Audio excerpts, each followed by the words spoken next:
ecovegangal.com, and I wanted to do a really quick, casual video asking you a question I'm very curious about. I would love your opinion on this. I just returned from Natural Products Expo West, which was outstanding, and I'll be doing a lot of video and written and photographic coverage on that, so stay tuned for the ecovegangal.com website, as well as all the social media accounts for that over the course of the next week. While I was there, as I realize every year I attend that event and many other events of the same type, there's an oversaturation of very similar products. And it got me wondering, what do you look for in products? Do you like that there's a lot of variety in certain products? For example, what got me thinking about this and inspired me to do this video was lip balms. I feel like there are so many lip balms out there. There used to not be very many vegan lip balms, but now suddenly they're all over the place, which is really exciting. But at the same time, it feels a little oversaturated. Maybe not lip balms in specific, maybe more like facial cleansers and lotions. Oh my gosh, there's so many chocolate bars in general, food bars, vegan or non-dairy milks, snacks, chips, all of these things. There's so many different companies doing very similar things, using very similar ingredients. So how do you choose? I'm asking, how do you personally choose? Do you like the variety? Do you like to have similar things even if they're very close to each other? What separates one company from another for you? Is it a specific flavor? Another thing is there's a sudden explosion of vegan ice cream, non-dairy ice creams. Really exciting, and yet I find myself getting a little jaded sometimes and going, oh great, another vegan ice cream, whereas years ago I would have been so thrilled just to have one. Same thing with non-dairy vegan cheeses. You go to these expos and they're everywhere. Everyone's trying to get on board. So how do you personally choose when you go to the grocery store, when you don't go to any sort of event where there are different companies promoting their products that are all very similar? If you're curious how I personally choose, of course, number one, it comes down to just that immediate first impression. It's the flavor, it's the texture. If it's a product, it's just that immediate, how would I describe it? Just impression of it, reaction to it, whether it smells really good, it feels really good, like a lip balm gliding over and just having a nice taste, or a lotion that just feels really good on the skin and then smells really good when you smell it.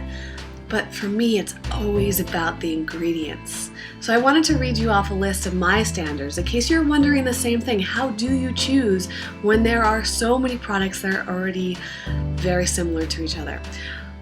I have a little list here.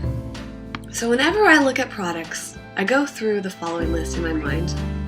I love it when they're organic. Organic is very, very important to me, as is non-GMO. They go pretty much hand in hand. If you check out my Monsanto video that I did a few months ago, you'll see that they're not always one and the same. So looking for both organic and non-GMO free, but if a product is not organic, making sure that it's GMO free if necessary, because not all ingredients really need to be GMO free. Gluten-free is important for me personally. That not only applies to food, but that can apply to products as well, because a lotion, for example, our skin absorbs it unless it's having the same internal reaction as it would if we put it in our mouth. Same thing with soy-free. Soy is also a concern and an allergen for some people, so products are nice when they're soy-free. It also is an indication to me that it may be a higher quality product if it doesn't have soy in it. That's a long story, but I do have another video on that. Sugar-free. Sugar is a huge, big bad wolf in my life, although there are certain sugars that are better than others, and I'll touch more upon that later on. I look for refined sugar alternatives. One of my favorite things is stevia, commonly pronounced stevia, and coconut palm sugar is one that I tend to enjoy, and a few others. We'll talk more about that later. With food products, I look for things that are low or no salt, although it turns out salt isn't usually that bad as long as you have it in moderation. Same thing with oil, low or no oil, and I'm very particular about the types of oil that I use. And again, I'll go through and do videos on each of these different topics at some point. When it comes to products specifically, but also some food products. Some other things that I really pay attention to are whether or not it's fair trade, making sure that the people that are making it, are producing it, that are picking the crops, they're all getting paid fair wages.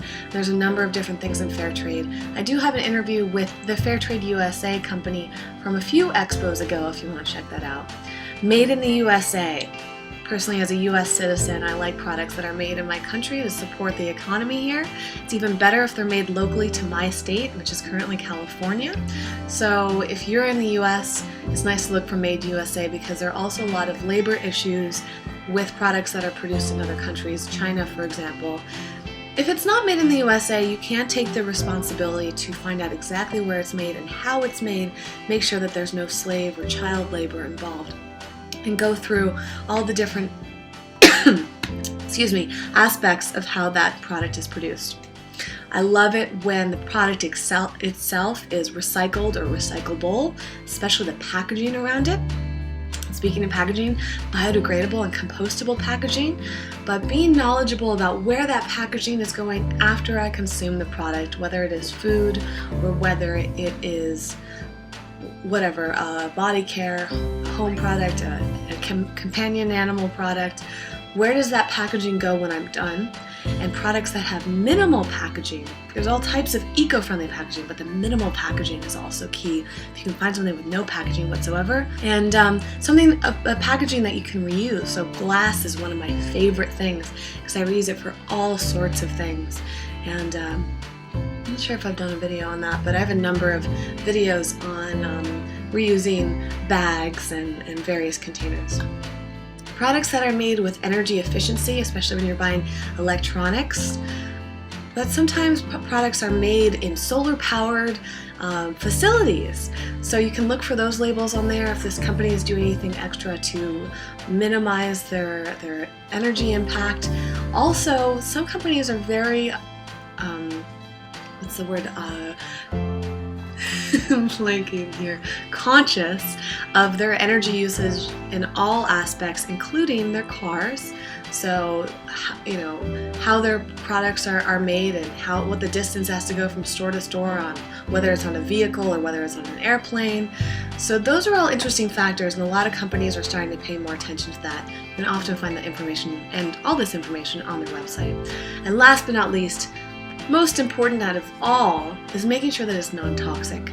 And that can be very specific. It's going to vary from product to product, but making sure that you're reading the ingredient list and understanding what all the ingredients are. A lot of times products will have really long scientific sounding names that you may have never heard of, you may not be familiar with.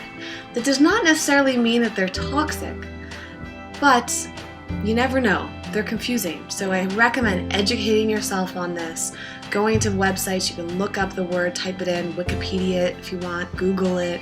You can look it up on sites like the Environmental Working Group, EWG.org. If it's a beauty product, you can check it out on the Skin Deep database, which is also part of EWG. There's a lot of great resources for you, and again, it all comes down to education. But it also is about preference, so that's why I wanted to make this video, hear what you had to say, offer up some of my own personal opinions and research that I've done. And of course, I will always keep you posted on products that I love and why I like them over other products. Looking forward to hearing your thoughts. Leave it in the comment section below.